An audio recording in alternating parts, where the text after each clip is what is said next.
Hello students, हम लोगों का इंतज़ार ख़त्म हुआ। हमने 2 दिन पहले ये मैसेज दिया था कि हम लोग 12 का क्लास पहले स्टार्ट करेंगे। आज पहला लेक्चर है हम लोगों का, जिसमें हम लोग पहले फिजिकल का सॉलिड स्टेट चैप्टर को कवर करेंगे। हम लोगों का फोकस पूरी तरह से 12 बोर्ड पर होगा और क्वेश्चन मेनली एनसीईआरटी ही कवर करेंगे हम लोग। आप ध्यान रखें कि जो मेरा चैनल है, जिसका लिंक आपको नीचे मिल जाएगा, उसको लाइक एंड सब्सक्राइब ज़रूर कर लें ताकि हर लेक्चर आपको टाइम पर मिल सके। इसमें जो भी प्रॉब्लम्स रहेंगे उसको हम लोग सॉर्ट आउट करेंगे। क्लासेस भी खुलेंगे तब भी सॉर्ट आउट करेंगे, बीच में भी करेंगे, लेकिन कोई भी लेक्चर मिस नहीं करना है और जो भी लेक्चर करना है कंप्लीट करना है। पूरा लेक्चर, क्लास मिस करेंगे समझने में परेशानी होगी। तो चलिए हम लोग टाइम वेस्ट ना करते हुए स्टार्ट करते हैं पहला लेक्चर 12 का chapter solid state. Solid matter हम सभी जानते हैं। मैटर क्या है? Anything that has mass and occupy space is called matter. जो भी चीज़ें जिसमें वजन है और जगह छेकती है वही मैटर है। इस हिसाब से ये पेन भी मैटर है, पानी भी मैटर है, एयर भी मैटर है, लेकिन ये पेन सॉलिड है, पानी लिक्विड है और एयर गैस है। ये 3 फिजिकल स्टेट हैं मैटर के। नो डाउट एक चौथा स्टेट भी है जिसे हम प्लाज्मा स्टेट कहते हैं, लेकिन वो पाया जाता है in the atmosphere of sun and stars. इस अर्थ पर मैटर के 3 ही फिजिकल स्टेट हैं: solid state, liquid state and gaseous state. पहले हम लोग इस बात को डिफाइन करेंगे कि सॉलिड है क्या। आइए देखते हैं।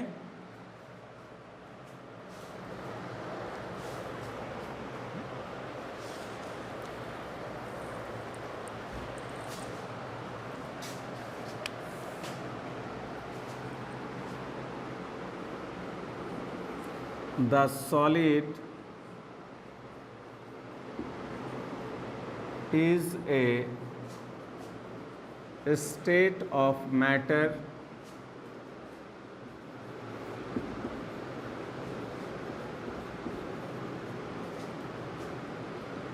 with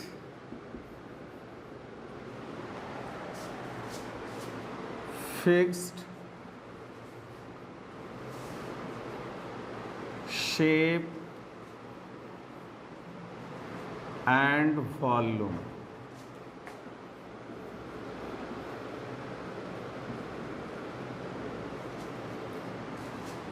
Particles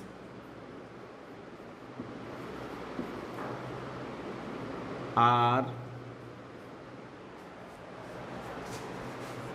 systematically arranged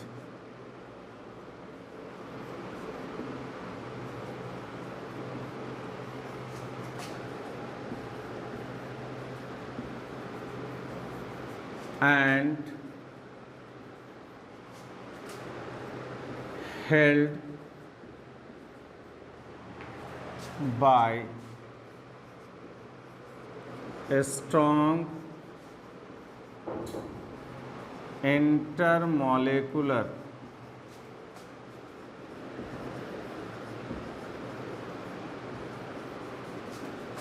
forces.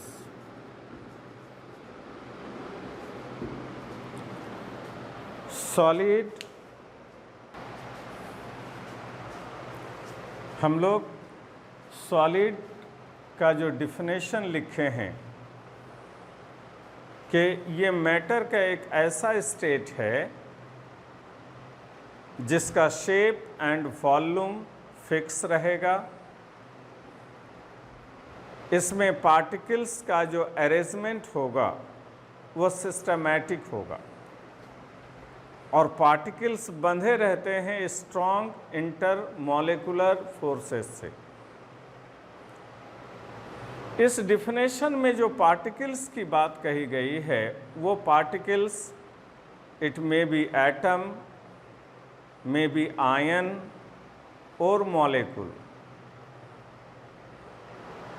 अब इसमें डिफिनेशन में दो पॉइंट इम्पॉर्टेंट है, एक वर्ड है सिस्टमैटिक और दूसरा इंटरमॉलिक्यूलर फोर्स।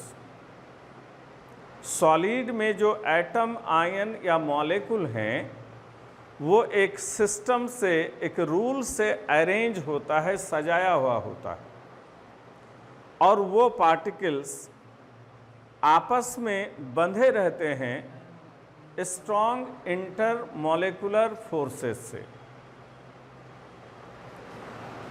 और इसी वजह से सॉलिड का जो क्लासिफिकेशन है दो बेसिस पर किया गया है। पहला, इंटरमॉलिक्यूलर फोर्स के बेसिस पर सॉलिड 4 टाइप्स के होते हैं। On the basis of intermolecular force solid 4 type का होता है। Ionic solid, covalent solid, molecular solid and metallic solid. ये 4 टाइप का जो सॉलिड है वो classification on the basis of forces present among the particles of solid, on the basis of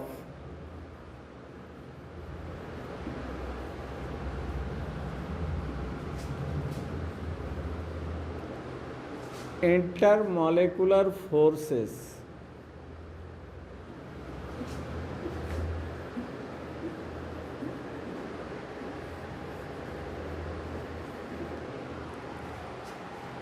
solids are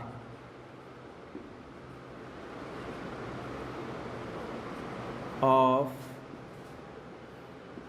4 types.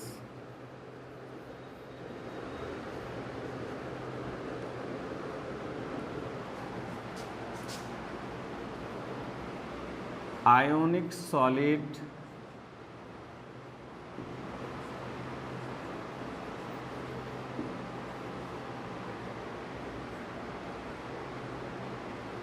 covalent solid,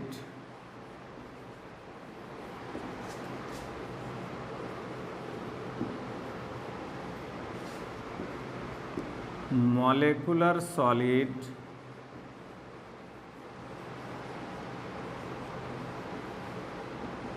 and metallic solid.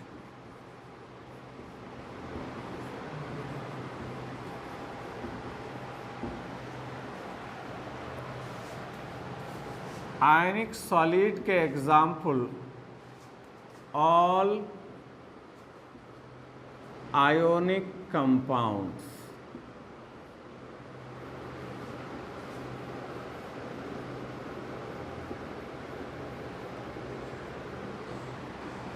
Solid का example silica,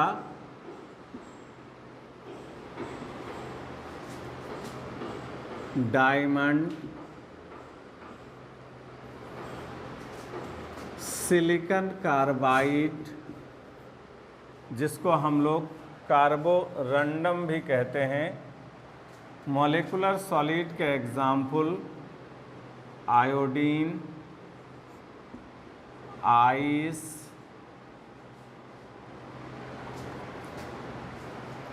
and metallic solid के example all metals.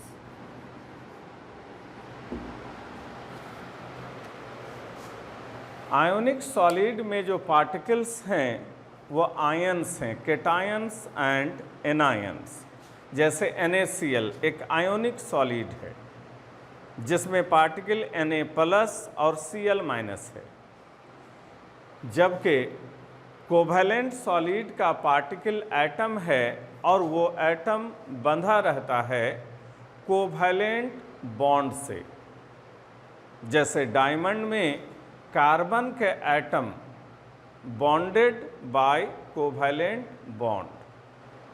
Molecular solid में particles molecule हैं, जैसे ice में water के molecule H2O molecule बंधा हुआ है by van der Waals force and hydrogen bond.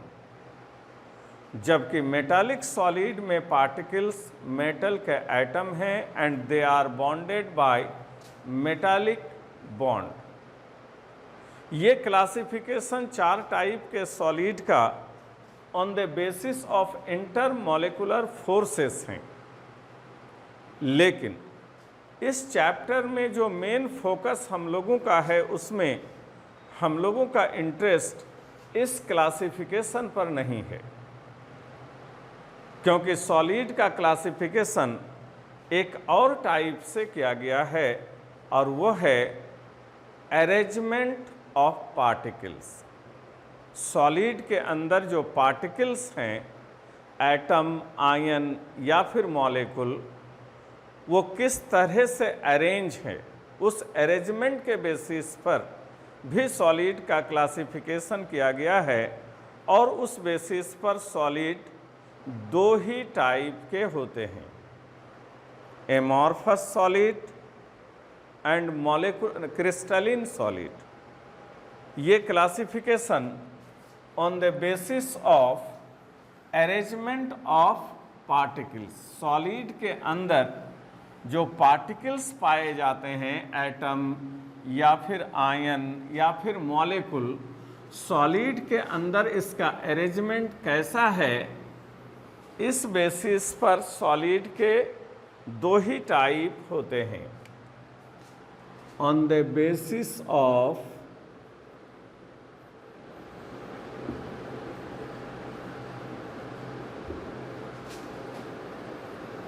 Arrangement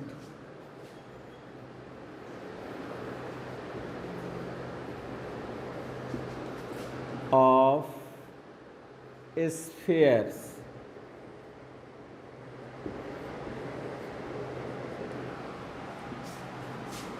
solids are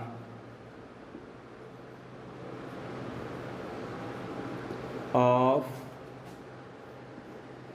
2 types। यहाँ पर वर्ड हमने जो स्फीयर लिखा है इसको समझिए। सॉलिड के जो पार्टिकल हैं, जिससे छोटे छोटे कण जिससे सॉलिड बना हुआ है, हमने कहा किसी सॉलिड में वो कण, वो पार्टिकल एटम है। जैसे डायमंड में कार्बन के एटम हैं, किसी में आयन है। जैसे NaCl में सोडियम क्लोराइड में आयन है, Na+ ion and Cl- ion. जबकि किसी सॉलिड में ये मॉलिक्यूल है, जैसे आइस में वाटर के मॉलिक्यूल। लेकिन हम लोग केमिस्ट्री में या कहो साइंस में एटम का शेप स्फेरिकल दिखाते हैं, आयन का भी शेप स्फेरिकल दिखाते हैं और मॉलिक्यूल का भी शेप स्फेरिकल ही दिखाते हैं। तो इसीलिए वर्ड स्फीयर है जिसमें तीनों आ गए। इस चैप्टर में भी मेनली यही वर्ड को ज़्यादा रिपीट किया गया, स्फीयर। स्फीयर से मतलब एटम, आयन या मॉलिक्यूल जो भी है, बिकॉज इन तीनों का शेप स्फेरिकल ही होता है। एटम का भी स्फेरिकल, आयन का भी स्फेरिकल और मॉलिक्यूल का भी। इसीलिए वर्ड स्फीयर यूज़ किया गया है और आगे भी इस टर्म को हम लोग यूज़ करेंगे। तो सॉलिड के अंदर जो स्फीयर का अरेंजमेंट है उस बेसिस पर सॉलिड दो टाइप के होते हैं। पहला amorphous solid,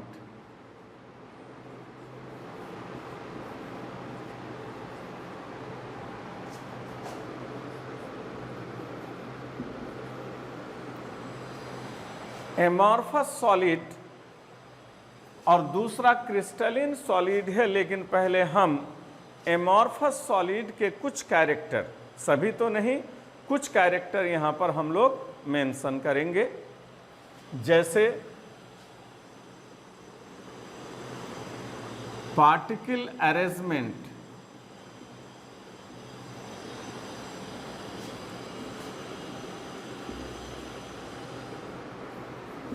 is not regular। Amorphous solid में पार्टिकल का जो अरेंजमेंट है वो रेगुलर नहीं रहता। They can not be cut with knife in a smooth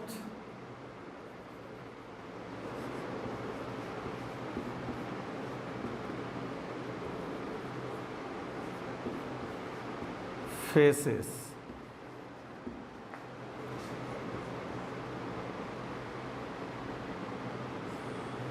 Isotropic,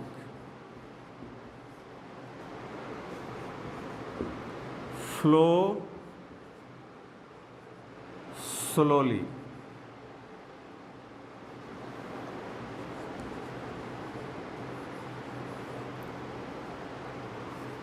not a true solid। ये हमने एमॉर्फस सॉलिड के कुछ इंपॉर्टेंट कैरेक्टर को यहाँ पर मेंशन किया है। पहला कि इसमें पार्टिकल का अरेंजमेंट रेगुलर नहीं है, जबकि क्रिस्टलिन सॉलिड जो दूसरा टाइप का है, जो अभी हम लिखेंगे, उसमें पार्टिकल का अरेंजमेंट रेगुलर होता है। ये रेगुलर होने या नहीं होने का मतलब क्या है? अगर किसी चीज को अरेंज करने में किसी रूल को हम फॉलो करें तो उसे कहा जाता है रेगुलर अरेंजमेंट, और कोई भी रूल फॉलो नहीं करें, बस अरेंज कर दें, तो उसे हम इर्रेगुलर अरेंजमेंट कहेंगे। जैसे मान लो किसी स्कूल में कोई फंक्शन है, कोई चीफ गेस्ट आने वाले हैं, और टीचर ने स्टूडेंट्स को कहा कि जाइए फील्ड में सब लाइन से खड़े हो जाइए। सारे स्टूडेंट खड़े हो गए एक लाइन से, तो ये अरेंजमेंट रेगुलर नहीं है, क्योंकि इसमें कोई रूल फॉलो नहीं किया गया। लेकिन अगर वहीं पर टीचर रूल इम्पोज करे कि लड़कियों का रो अलग बनेगा, लड़कों का रो अलग बनेगा, 9th का अलग रो बनेगा, 10th का अलग, ये नियम इम्पोज करने लगे, तो उसे हम रेगुलर अरेंजमेंट कहेंगे। और बस ऐसे ही खड़े हो गए, कोई कहाँ खड़ा हो गया, बस लाइन से खड़ा है, तो वो नॉट रेगुलर। तो एमॉर्फस सॉलिड में पार्टिकल का अरेंजमेंट किसी रूल के अंडर में नहीं है, बस ऐसे ही अरेंज है। जबकि क्रिस्टलिन सॉलिड में पार्टिकल का अरेंजमेंट में सम रूल इज फॉलोड। तो एमॉर्फस सॉलिड में पार्टिकल का अरेंजमेंट रेगुलर नहीं है। ऐसे सॉलिड को आप चाकू से जब काटेंगे तो स्मूथ फेस में नहीं कटेगा। जैसे रबड़ एक एमॉर्फस सॉलिड है, रबड़ को आप चाकू से काटें, कटा हुआ पोर्शन बिल्कुल स्मूथ नहीं, रफ रहेगा। क्रिस्टलिन सॉलिड का जो नेचर है वो आइसोट्रॉपिक। आइसोट्रॉपिक मतलब properties are same in all direction, हर डायरेक्शन में प्रॉपर्टी एक जैसा होना, उसे हम आइसोट्रॉपिक कहेंगे। जबकि क्रिस्टलिन सॉलिड में एनिसोट्रॉपिक है। एनिसोट्रॉपिक मीन्स एक ही प्रॉपर्टी डायरेक्शन वाइज वो चेंज करेगा। जैसे मेटल वायर एक क्रिस्टलिन सॉलिड है, लेकिन उसमें जो रेजिस्टेंस है आप पढ़ते हैं लेंथ के डायरेक्टली प्रोपोर्शनल और क्रॉस सेक्शनल एरिया में इन्वर्सली प्रोपोर्शनल। वही रेजिस्टेंस लेंथ में कोई और रिलेशन है और वर्टिकल लाइन में कुछ और है। एक ही प्रॉपर्टी डायरेक्शन वाइज चेंज कर गया, उसे हम एनिसोट्रॉपी कहते हैं, और ये नेचर क्रिस्टलिन सॉलिड में होता है। तो एमॉर्फस सॉलिड आइसोट्रॉपिक हैं और ये सॉलिड फ्लो स्लोली, धीरे धीरे फ्लो करता है, मूव करता है। जैसे रबड़ एक एमॉर्फस सॉलिड है, आप रबड़ का 1 फीट का एक टुकड़ा लो और छत से लटका के उसे 1 साल छोड़ दो, 1 साल के बाद नापोगे तो 1 फीट से थोड़ा ज़्यादा हो जाएगा। क्यों? क्योंकि वो फ्लो करके नीचे आया है। लेकिन वहीं पर एक लोहे का टुकड़ा 1 फीट का अगर 5 साल भी लटका रहे वो 1 ही फीट रहेगा, उसकी लंबाई नहीं बढ़ेगी क्योंकि वो फ्लो नहीं करता। तो एमॉर्फस सॉलिड जो है धीरे धीरे फ्लो करता है। तो ये फ्लो करना, ये कैरेक्टर एक्चुअली सॉलिड का नहीं है, ये तो लिक्विड का है। लिक्विड फ्लो करते हैं, सॉलिड फ्लो नहीं करता। लेकिन ये एक ऐसा सॉलिड है जो ये धीरे धीरे फ्लो करता है, तो हम इसे रियल सॉलिड नहीं कह सकते, क्योंकि ये एक्चुअल सॉलिड तब होता जब ये फ्लो नहीं करता। इसीलिए हमने यहाँ लिखा है ये एक ट्रू सॉलिड नहीं है, और इसीलिए इस सॉलिड का दूसरा नाम है super cooled liquid. Super cooled liquid, also called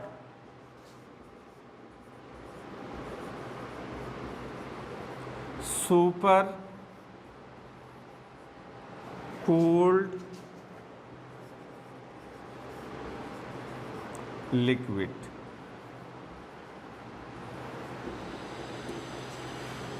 जहाँ तक एमॉर्फस सॉलिड के एग्जाम्पल्स हैं, आपको एनसीईआरटी बुक में एक्सरसाइज में देखेंगे तो क्वेश्चन में बहुत सारे सॉलिड्स के एग्जाम्पल दिए हुए हैं, और आपको उसमें कहा गया है कि इसमें कौन सा टाइप है बताइए। तो एमॉर्फस सॉलिड के एग्जाम्पल याद रखेंगे आप। एमॉर्फस सॉलिड के एग्जाम्पल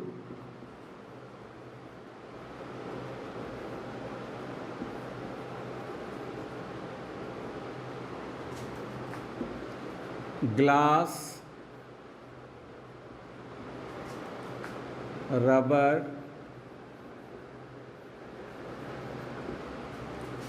पिच,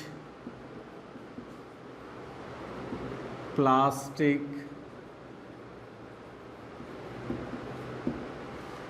इसके अलावे जिस किसी नाम में पॉली वर्ड यूज हुआ है वो सब एमॉर्फस सॉलिड होंगे। जैसे पॉलीविनाइल क्लोराइड, पॉलीस्टाइरीन, जितने भी पॉली वर्ड यूज हुआ वो सब के सब एमॉर्फस सॉलिड के एग्जाम्पल हैं। पार्टिकल अरेंजमेंट के बेसिस पर सॉलिड का ये पहला टाइप था जिसको हम कहते हैं एमॉर्फस सॉलिड।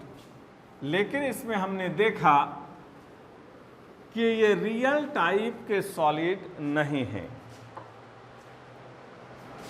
रियल सॉलिड है जिसे हम कहते हैं क्रिस्टलिन सॉलिड।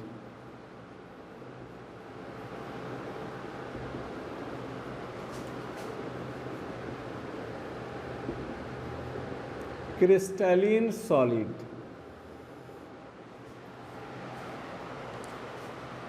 क्रिस्टलिन सॉलिड में पार्टिकल का अरेंजमेंट रेगुलर होगा। इस तरह के सॉलिड को हम स्मूथ फेस में चाकू से काट सकते हैं। इस सॉलिड का नेचर एनिसोट्रॉपिक होगा, ये फ्लो नहीं करेंगे और ये रियल या ट्रू सॉलिड कहलाता है। तो इस चैप्टर में जो बातें हम लोग आगे डिस्कस करेंगे एक्चुअली वो क्रिस्टलिन सॉलिड ही होगा। क्रिस्टलिन सॉलिड पर ही हम बात करेंगे।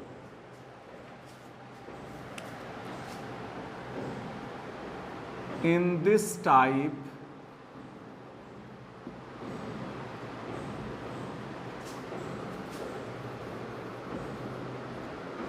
particle arrangement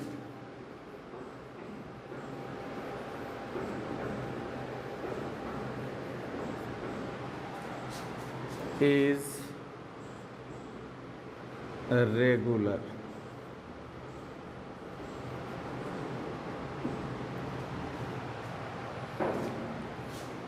Anisotropic.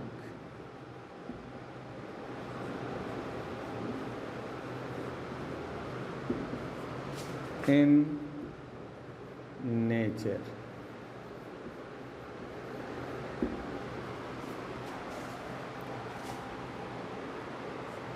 These are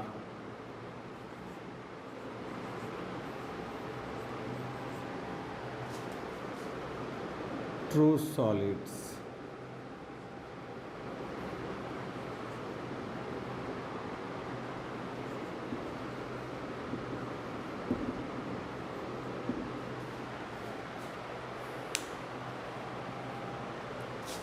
और इसी सॉलिड पर हम लोग बात करेंगे और मेनली जो हम लोगों के चैप्टर में जो सब्जेक्ट मैटर है वो इस तरह के सॉलिड का इंटरनल अरेंजमेंट ऑफ पार्टिकल्स उसको स्टडी करना है और सॉलिड के प्रॉपर्टी को स्टडी करना है। जहाँ तक इंटरनल स्ट्रक्चर की बात है, हम सभी जानते हैं कि एलिमेंट छोटे छोटे पार्टिकल्स से बने होते हैं जिसे हम एटम कहते हैं, परमाणु। उसी तरह बायोलॉजी में पढ़ाया जाता है कि हम लोगों का बॉडी छोटे छोटे सेल से बना है, इनफाइनाइट नंबर ऑफ सेल। उसी तरह से कोई भी क्रिस्टलिन सॉलिड भी छोटे छोटे पोर्शन से मिलकर बना है जिसे हम यूनिट सेल कहते हैं। जैसे एलिमेंट छोटे छोटे कणों से बना है, उस स्मॉल पार्टिकल को, उन कणों को हम एटम कहते हैं। हमारे बॉडी छोटे छोटे पोर्शन से मिलकर बना है जो सेल कहलाता है। वैसे ही क्रिस्टलिन सॉलिड भी स्मॉल शेप से बना हुआ है जो यूनिट सेल कहलाता है।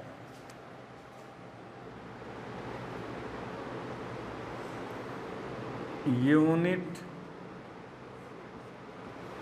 Cell.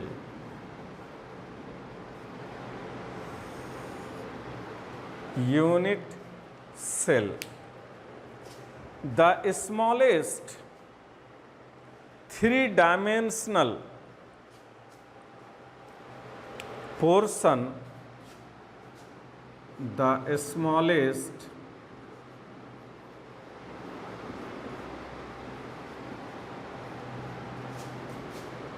three-dimensional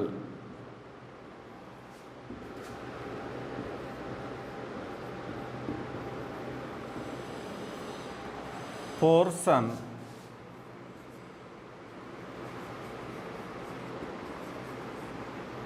the smallest three-dimensional portion of a complete space lattice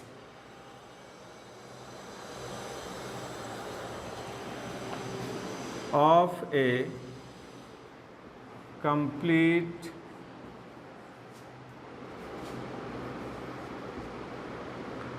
space lattice of a complete space lattice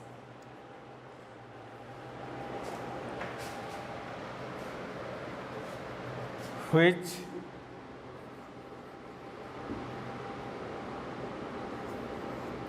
when repeated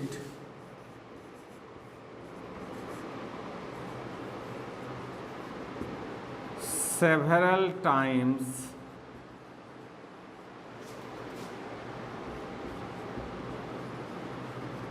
in 3 dimension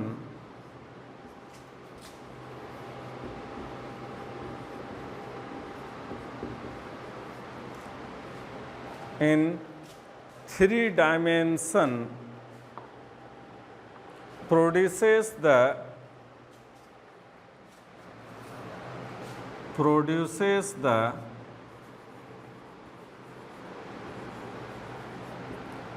complete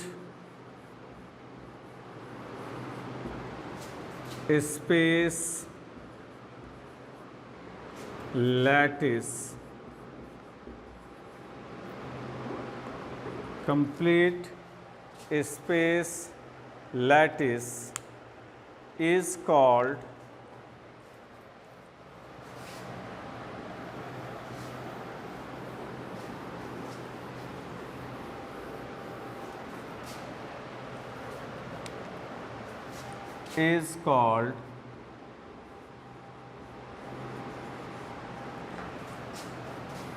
a unit cell.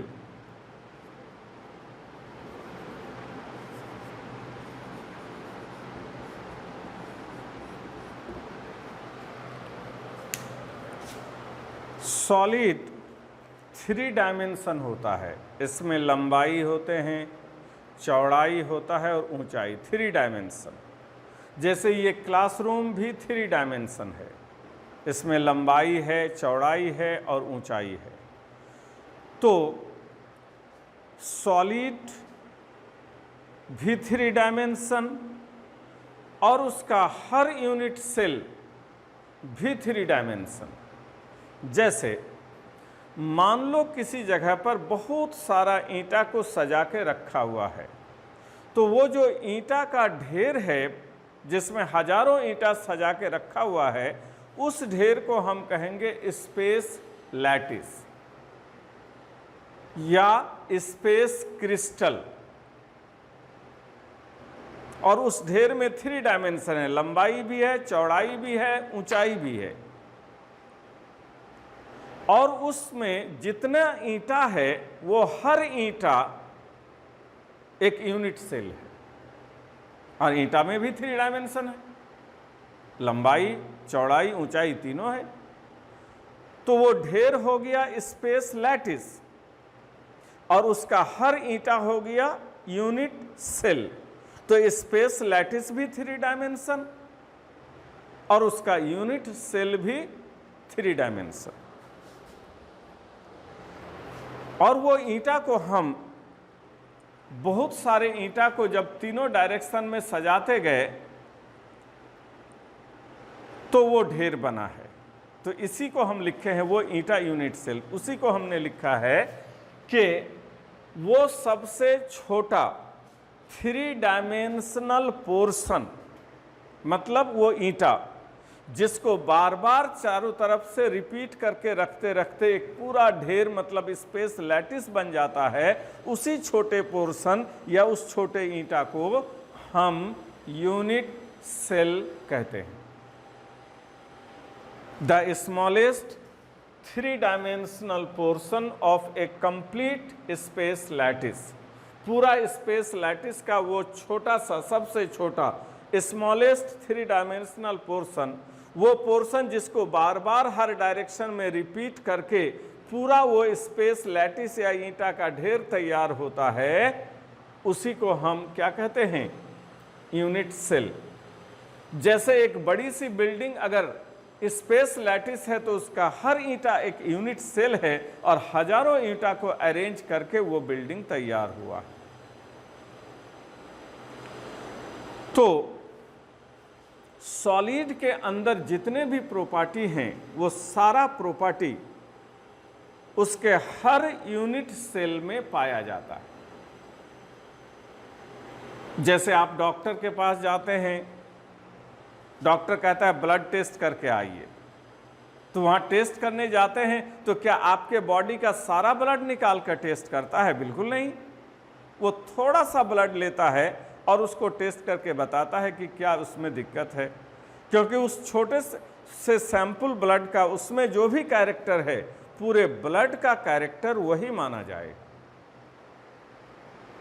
ठीक वैसे ही किसी भी यूनिट सेल का जो कैरेक्टर है वही कैरेक्टर पूरे सॉलिड का होगा। इसलिए हम लोग जो यहाँ सॉलिड का स्टडी करते हैं, ये एक्चुअली ये स्टडी हम सॉलिड के बजाय यूनिट सेल का स्टडी करते हैं, और यूनिट सेल का जो भी कैरेक्टर होगा सेम वो सारा कैरेक्टर सॉलिड का भी कैरेक्टर कहलाएगा या होगा। तो यहाँ पर मेनली हम लोग अपना स्टडी को कंटिन्यू करेंगे किस बेसिस पर? तो यूनिट सेल का स्टडी। यूनिट सेल जिसके बारे में हमने कहा कि 3 डायमेंशन है, तो यूनिट सेल का 3 डायरेक्शन है। एक लंबाई को बताता है, एक चौड़ाई, एक ऊंचाई, जिसे हम एज कहते हैं। A unit cell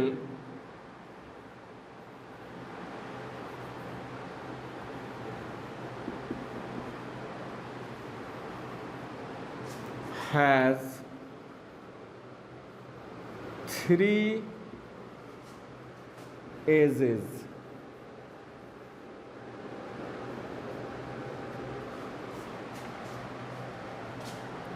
Denoted by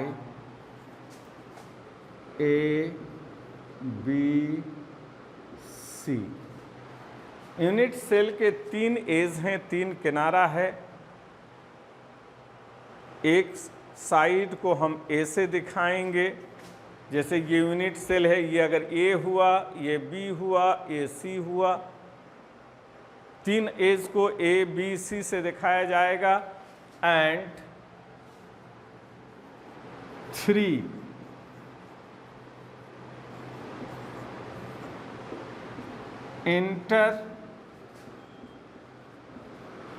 interfacial angles.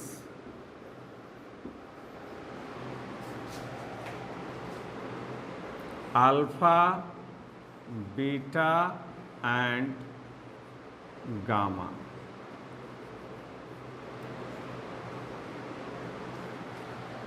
Interfacial angle. Interfacial angle क्या है? ये डस्टर अगर यूनिट सेल है तो ये सब इसके फेस कहलाते हैं। अगर ये समझ में नहीं आए तो ये क्लासरूम अगर यूनिट सेल है तो इसका 4 दीवार और छत और जमीन ये सब फेस कहलाते हैं। कितने फेस हो गए? 6। 4 दीवार, 4 फेस, छत 5 और जमीन फर्श 6 फेस। तो 2 दीवार के बीच का एंगल को इंटरफेसियल एंगल कहते हैं, 2 फेस के बीच का एंगल। तो हर यूनिट सेल में 3 इंटरफेसियल एंगल्स पाए जाते हैं, जिसको अल्फा, बीटा और गामा से दिखाया जाता है। जैसे अगर हम यूनिट सेल का एक फिगर बनाएं,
ये यूनिट सेल का फिगर, एक साइड को ए से, दूसरे साइड को बी से और तीसरे साइड को सी से। आप ऐसे सोच सकते हैं, लंबाई को अगर हमने ए से रिप्रेजेंट किया तो चौड़ाई को बी से और हाइट को, ऊंचाई को सी से। ये दोनों के बीच का एंगल अल्फा, इनके बीच का एंगल बीटा और इनके बीच का एंगल गामा। तो every unit cell has 3 axes denoted by A, B, C and 3 interfacial angles alpha, beta and gamma। अब ये यूनिट सेल का जो फिगर तुम देख रहे हो, ये एक सिर्फ फिगर है। ये सॉलिड कब बनेगा? जब इसमें स्फीयर माने एटम, आयन या मॉलिक्यूल अरेंज होंगे। आप ऐसे समझ सकते हो, ये एक बक्सा है, खाली बक्सा, जिसमें लंबाई, चौड़ाई, ऊंचाई है, और जब इसमें क्रिकेट बॉल हम सजा के भर देंगे तो वो सॉलिड कहलाएगा। तो इसे एक्चुअल सॉलिड का शेप देने के लिए इसमें हम स्फीयर को सजाएंगे, और इस यूनिट सेल में जब आप स्फीयर को सजाएंगे तो ऐसा नहीं है कि हम स्फीयर कहीं भी रख दें। उसके लिए एक नियम है, रूल है कि कहाँ पर वो स्फीयर या एटम हो सकता है, और जहाँ पर वो स्फीयर हो सकता है उस पोर्शन को, उस जगह को हम कहते हैं लैटिस पॉइंट। Lattice point. और यूनिट सेल में 3 ही लैटिस पॉइंट होते हैं, कॉर्नर, फेस सेंटर और बॉडी सेंटर। मतलब जब इसमें स्फीयर हम सजाने लगेंगे तो या तो वो स्फीयर कॉर्नर पर हो सकता है, या किसी फेस के सेंटर पर हो सकता है, या body centre.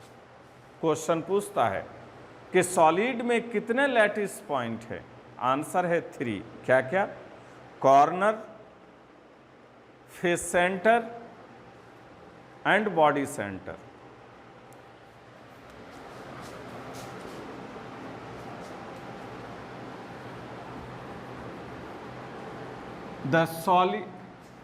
The unit cell has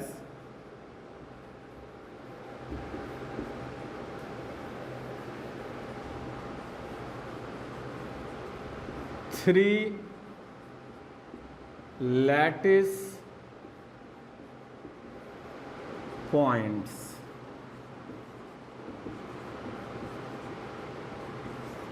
Corner,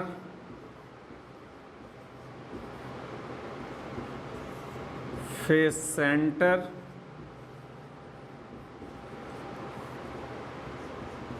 body centre.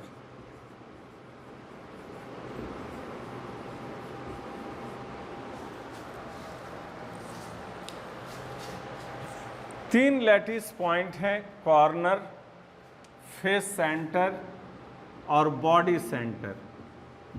Corner में स्फीयर हमेशा रहेगा, ऑलवेज। फेस सेंटर पर कभी होता है, कभी नहीं भी हो सकता,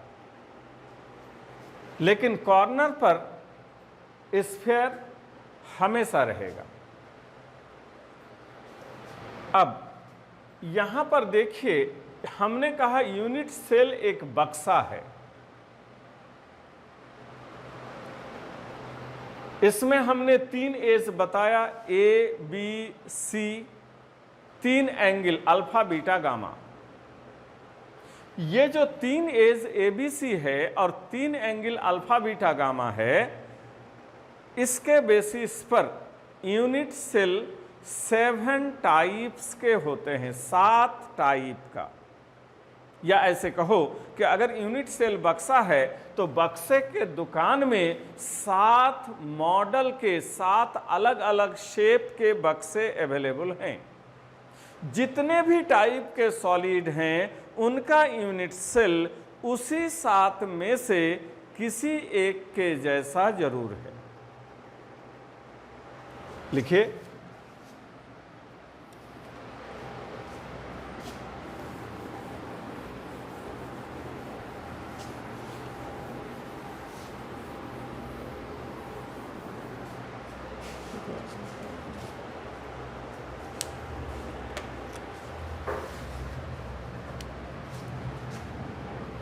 on the basis of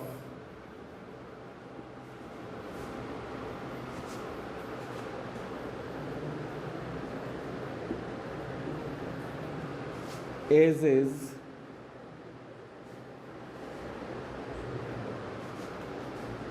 on the basis of ages A, B, C and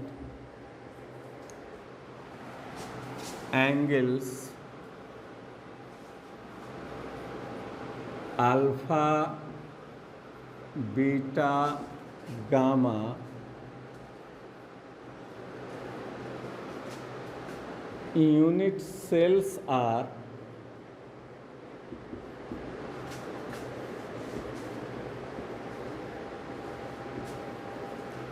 of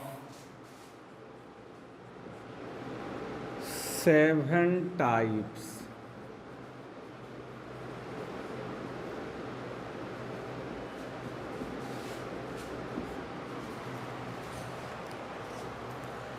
edges ABC और एंगल अल्फा बीटा गामा के बेसिस पर यूनिट सेल 7 टाइप के होते हैं, जिसे हम 7 क्रिस्टल सिस्टम कहते हैं। 7 क्रिस्टल सिस्टम कॉल्ड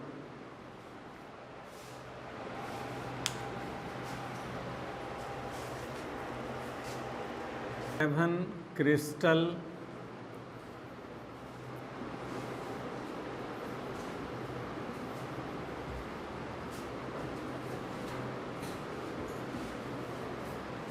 सिस्टम।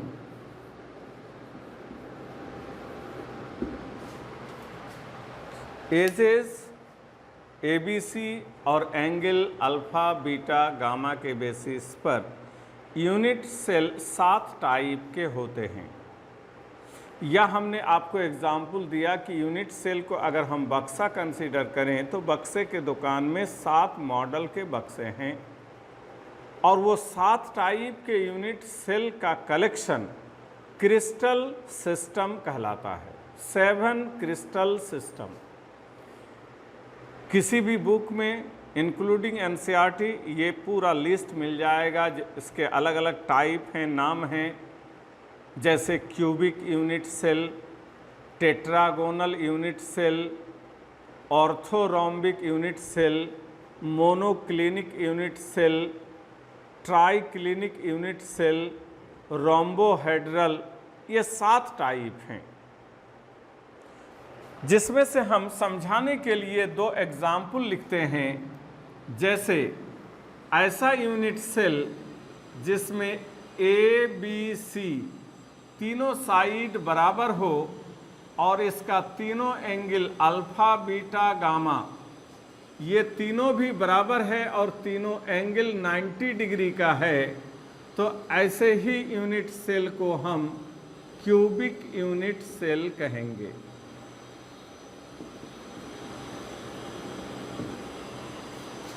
उसी तरह से अगर 2 साइड बराबर है AB, तीसरा साइड बराबर नहीं है, 2 एंगल बराबर है अल्फा बीटा जो 90 डिग्री का है और तीसरा एंगल 120 डिग्री का है, तो ऐसे यूनिट सेल को हम कहेंगे hexagonal.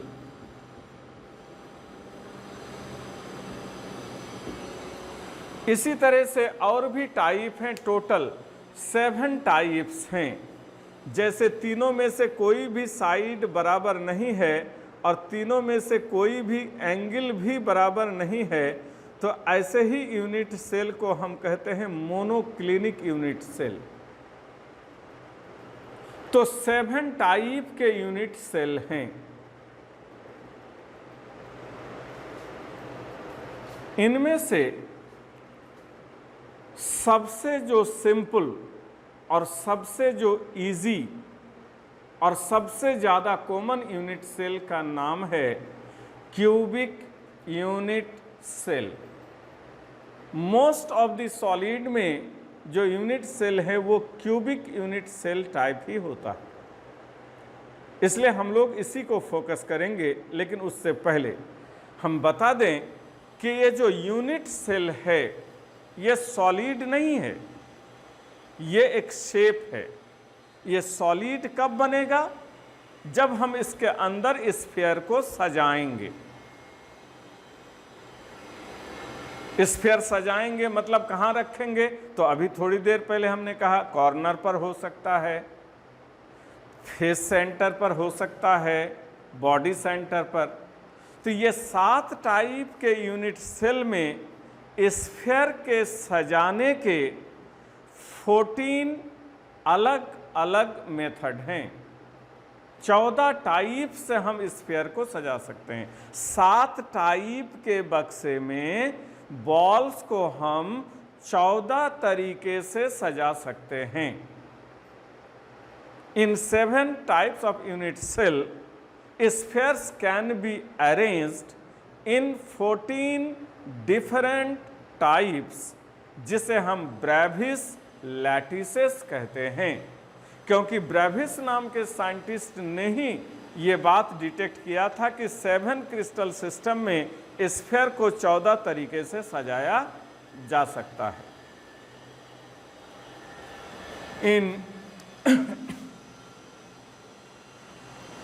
in 7 crystal system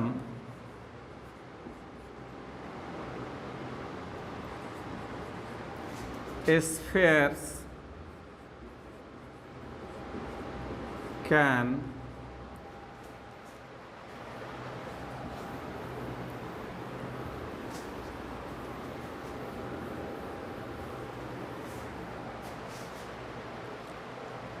be arranged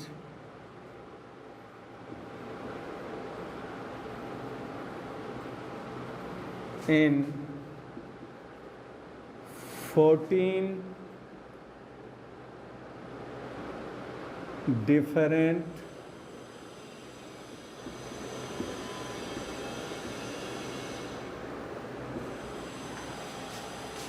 types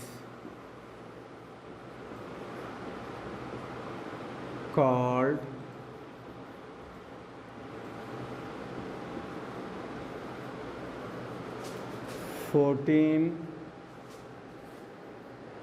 Brevis lattices।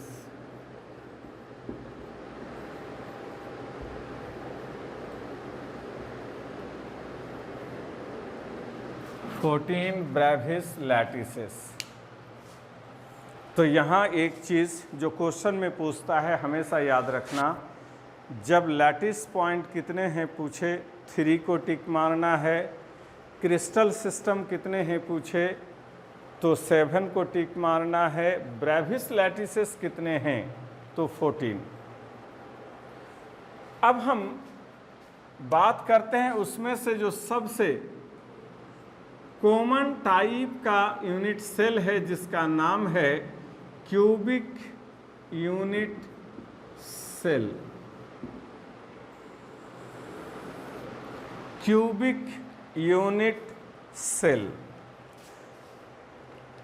7 type के जो यूनिट सेल है उनमें the most simple and the most common type of unit cell is called cubic unit cell, जिसका कैरेक्टर हमने लिखा था, फिर से लिखते हैं। इसमें तीनों साइड ABC बराबर होगा, तीनों एंगल अल्फा बीटा गामा भी बराबर होगा और ये तीनों ही एंगल 90 डिग्री का होगा। लंबाई चौड़ाई ऊंचाई तीनों बराबर हो। अब इस यूनिट सेल में स्फीयर को सजाने के 3 अलग अलग तरीके हैं। 3 तरह से सजा सकते हैं। क्यूबिक यूनिट सेल में स्फीयर को 3 अलग अलग टाइप से सजा सकते हैं, या हम कहेंगे cubic unit cell are of 3 types. It is of 3 types। Cubic unit cell 3 type का होगा। 3 टाइप क्या है? स्फीयर को सजाने के बेसिस पर इसे 3 टाइप बना दिया गया है। एक टाइप का क्यूबिक यूनिट सेल ऐसा होगा जिसमें स्फीयर सिर्फ कॉर्नर पर ही होंगे।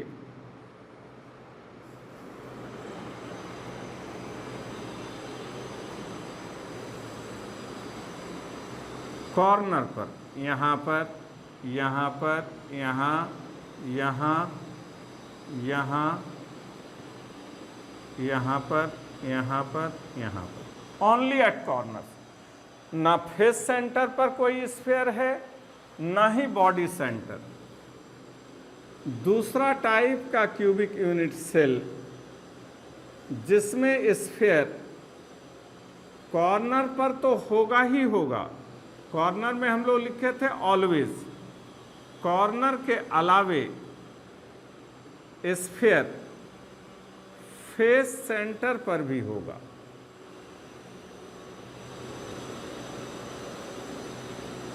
ये देखिए कॉर्नर पर तो है ही, कॉर्नर के अलावे फेस सेंटर, इस फेस का सेंटर, इस फेस का सेंटर, इस फेस का, इस फेस का, इस फेस का और इस फेस का। कितने फेस होते हैं? 6 फेस हमने समझाया था। 4 दीवार, छत और जमीन। तो 6 फेस में 6 फेस सेंटर पर 6 है और 8 कॉर्नर, ऊपर में 4 कॉर्नर, नीचे में 4 कॉर्नर। तो दूसरा टाइप का क्यूबिक यूनिट सेल, इसमें स्फीयर कॉर्नर पर भी है, फेस सेंटर पर भी है और इसमें सिर्फ कॉर्नर पर है। और तीसरा टाइप का यूनिट सेल होगा इसमें जिसमें स्फीयर कॉर्नर पर तो होगा ही होगा, यह हमेशा रहता है, लेकिन कॉर्नर के अलावे ये स्फीयर बॉडी सेंटर पर भी होगा।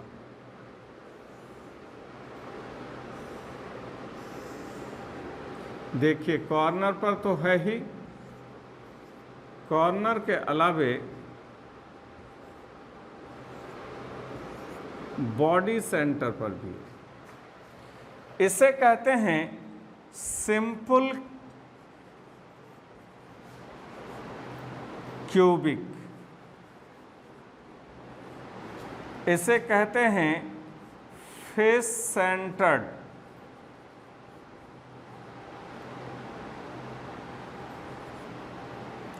क्यूबिक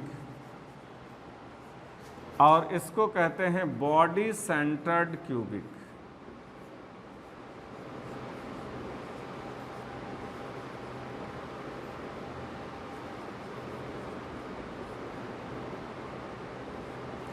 फेस सेंटर्ड क्यूबिक को FCC भी लिखा जाता है और बॉडी सेंटर्ड को BCC। तीनों टाइप में ABC तीनों साइड बराबर है, अल्फा बीटा गामा तीनों एंगल भी 90 डिग्री का है। सिर्फ डिफरेंस है स्फीयर सजाने का। सिंपल क्यूबिक में sphere present only at corner, इसमें sphere present at corner as well as at face centre. जैसे 4 दीवार का 4 सेंटर, जैसे ये दीवार है तो इस दीवार का एक सेंटर होगा, उसी तरह चारों फेस का होगा, छत का, जमीन 6 फेस का सेंटर में भी होगा। और इसमें बॉडी सेंटर, बॉडी सेंटर पूरे रूम का एक ही बॉडी सेंटर होगा, बीच में हवा में, जिसमें छत और ज़मीन और ये दीवार सब की दूरी बराबर होगी, एक सिंगल बॉडी सेंटर। तो इसको सिंपल क्यूबिक, इसको फेस सेंटर्ड क्यूबिक, इसको body centred cubic, FCC BCC कहते हैं। ये जो सिंपल क्यूबिक यूनिट सेल है जिसमें स्फीयर सिर्फ कॉर्नर पर है, इसे हम प्रिमिटिव यूनिट सेल भी कहते हैं, याद रखना।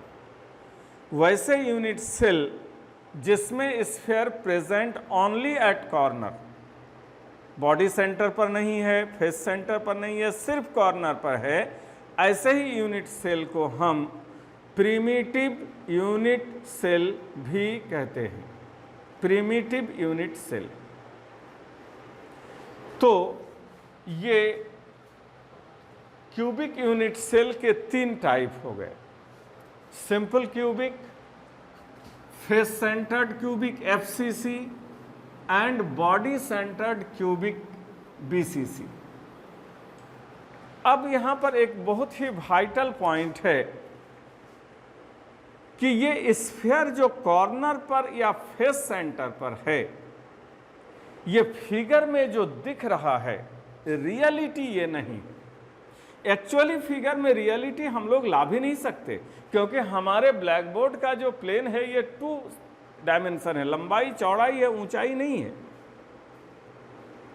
जबकि सॉलिड 3 डायमेंशन है, इसमें लंबाई चौड़ाई ऊंचाई तीनों है, इसलिए सॉलिड का रियल फिगर यहां पर आप समझ नहीं पाएंगे। तो ये जो स्फीयर दिखाए गए हैं, इसका रियल रिप्रेजेंटेशन या कहो इसका रियल आइडिया ये जानना बहुत इंपॉर्टेंट है। तो स्टूडेंट्स, ये था इस चैप्टर का इंट्रोडक्शन क्लास, जिसमें हमने सॉलिड क्या हो बताया, यूनिट सेल। लेकिन रियल सॉलिड स्टेट का सब्जेक्ट मैटर तुम्हें नेक्स्ट लेक्चर में मिलेगा, और नेक्स्ट लेक्चर में जहाँ से हम लोग एंड किए वहीं से फिर कंटिन्यू करेंगे। इसे बार बार देखें, पढ़ें, दिक्कत हो तो उसको नोट करें, जैसे क्लास खुलेगा हम उसको सॉर्ट आउट करेंगे। सबके लिए ट्यूटोरियल क्लास रख कर सारी दिक्कतों को दूर करेंगे। थैंक यू, आज के लिए इतना है।